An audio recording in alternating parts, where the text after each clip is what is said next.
Netflix's Sirens closes its 6-episode Labor Day carousel with enough misdirection to make a Cliff House spin. In the final hour, the pastel-perfect world of philanthropist Michaela Kell fractures, leaving viewers to sort rumor from reality. Did she really murder Peter's first wife, Jocelyn? Is loyal assistant Simone a victim or a schemer? And what lesson does big sister Devon take home after crashing the party? Let's untangle every clue in one narrative sweep. We begin with Devon, a Buffalo bartender already juggling a fresh DUI, a dementia-stricken father, and an unreturned string of texts to her younger sister. When a fruit basket from Simone arrives in place of actual help, Devon boards a ferry to Cliff House Michaela's oceanside palace, convinced her sibling has been cult-napped by a Stepford socialite. She arrives to find Simone orchestrating gala weekend down to the hydrangea placement while dodging any mention of their bleak childhood, a suicidal mother, an alcoholic dad, and foster care ping-pong that scarred them both. Devon smells brainwashing. Simone insists she's finally safe. Devon's suspicions intensify after a night in the local drunk tank, where a cellmate whispers the island's favorite horror story. Years ago, Michaela supposedly lured Jocelyn, Peter's first wife, to the cliff's edge and shoved her into the Atlantic. No body was recovered, the tale goes, yet townsfolk claim Jocelyn's ghost still circles the rocks. Armed with this rumor, Devon decides her rescue mission is righteous. She infiltrates Michaela's orbit, only to discover the supposed cult runs on hydrangea schedules, carrot juice cleanses, and a near-religious devotion to flawless optics.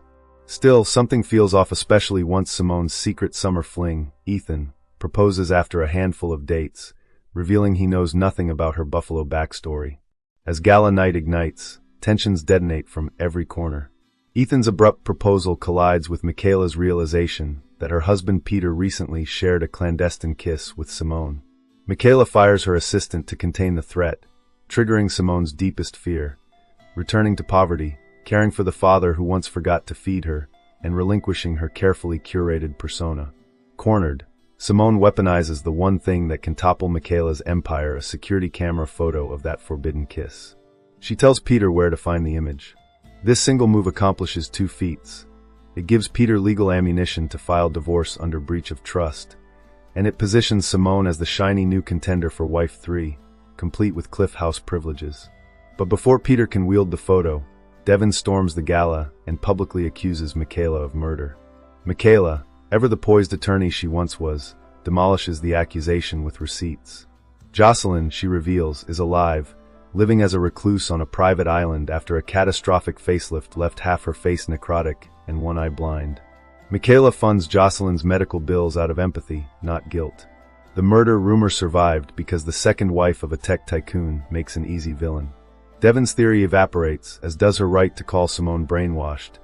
Her sister's choices, however ruthless, are fully conscious. Michaela's nightmare, however, is real. Years earlier, she traded her law career for marriage and signed a ruthless prenup. If she didn't bear Peter a child, she'd leave with nothing. Years of failed IVF have cemented her financial vulnerability. Now Peter files for divorce, brandishing the kiss photo as leverage, painting Michaela as controlling, and wooing Simone as a replacement. Michaela's final facade shatters. Her perceived power was always provisional, subject to Peter's whims and the patriarchy's fine print. Devon finally sees that Simone doesn't need saving. She's orchestrating her own survival. Resigned, Devon rejects Captain Morgan's sail-away fantasy, pockets a hush-money check Michaela once offered, and returns to Buffalo. She vows to care for their failing father while carving a life separate from toxic on-again, off-again flame Raymond. Devon's arc isn't about victory. It's about choosing integrity over illusion. The series sprinkles mythic imagery, mermaids, seashells, talk of sirens, yet undercuts supernatural speculation. Island women aren't enchantresses, they're scapegoats for male irresponsibility. Ethan explains his impulsive proposal as Simone's hypnotic allure. Raymond blames Devon for his poor decisions. Peter rewrites marital history to dodge accountability. In truth, the women wield only resourcefulness sharpened by trauma, and occasionally a willingness to strike first. So is Jocelyn dead?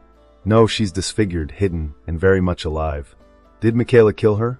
Also no, but Michaela's silence let the rumor serve her narrative until it boomeranged. The real shocker is Simone, who leverages a single image into a life upgrade, proving the most underestimated sister is also the series' stealth tactician. If Sirens teaches anything, it's that the scariest cliffs aren't physical. They're legal loopholes, buried childhood wounds, and shifting power balances.